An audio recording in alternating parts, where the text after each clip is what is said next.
haddii aad shalay ogeydeen xasan sheekh oo intana soo hor istaaga inoo sheega in dhowr iyo 10 carruurtiisa ka mid ah ay jaamiciin yihiin in laba ka mid ah ay dhaqaatiir yihiin weliba by profession ay yihiin intaa keliya ma aha qaar ka mid ah ayaa bartay waxa loo yaqaano financing-ka iyo accounting-ka qaar baa bartay intaa keliya ma aha qaar baa xataa historian ah qaar baa psychology-ga bartay qaar baa this iyo that bartay waa aqoon-yahamiin anigana waan ku dhiirigeliyaa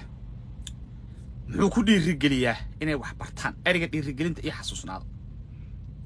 taa marka tii shalay ahayd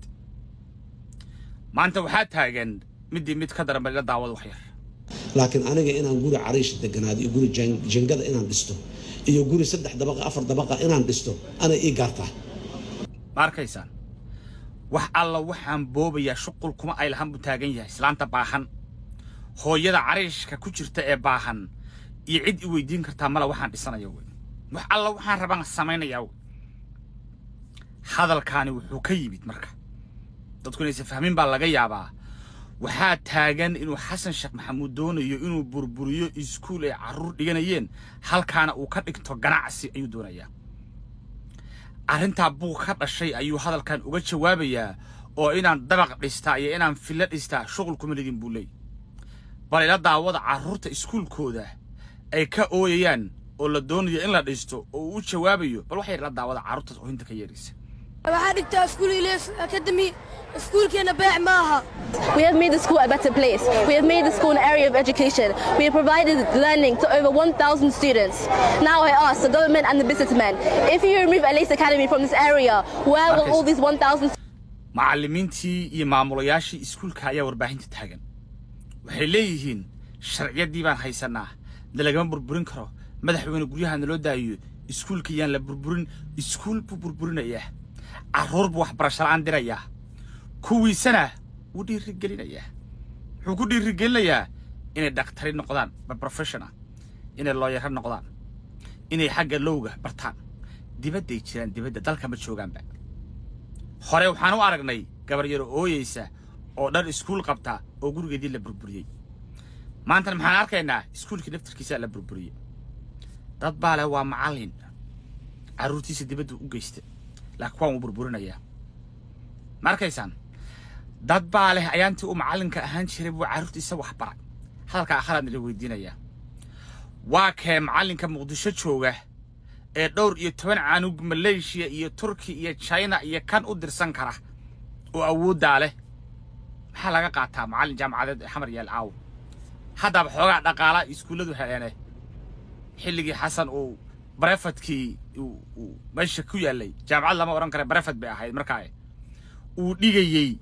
macruurtiisa China iyo Malaysia iyo India iyo meelaha jaamacad lagu diri karay no markaati beenaala way inta waxa ay dheer oo aan la yaabay saaka waxa la ii soo duubay dadkii raas Kambooni deganaa oo ii sheegayaan in magaaladii ay dhan ay ka dhex urayaan meydad banaankan ciyaalka meydadkoodu dhooban yahay in Axmed Madoobe raggiisa ay diideen in la aaso in dhurwaagu cunahayo inay urayaan markay damceen inay dhahaan waan aasinana ma aasi kartaan baa la yiri waa ciyaalkii yaryarka ahaa ee dacaska qabay ee xasan diyaaradda ku guray waanu lahayn war carruurta ummadda dabka ku shubay war carruurtan dad baa dhalay war kuwaaga dagaalka ma geynay sida kuwaan ummadda ka baabiin aan lahayn ila dhageysta codkaana marka dadkina hadimeedadkii kulli waraaba iyo bahalla iyo waa xuma duurka qaylinaya leeyahay waana loo diiday inay soo dadkii la soo xabaalo ama la soo booqdo darada waxaa dhacday odayaashii magaalada Kambooni joogayna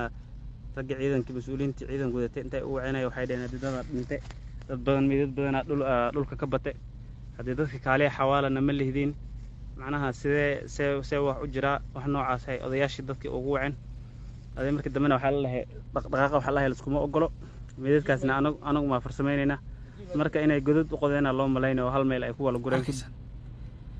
xasan sheekh maxamuud waa musiibo ummadda Soomaaliyeed lagu itixaamayo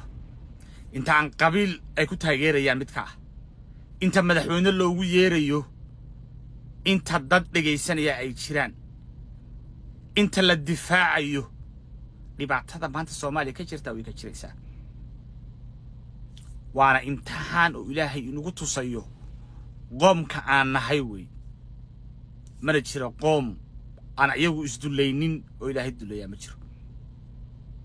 marka dulligaasaynu ku jiri doonaa aad baan idin salaamayaa meel walbo joogtaan isul badi maqlaysaan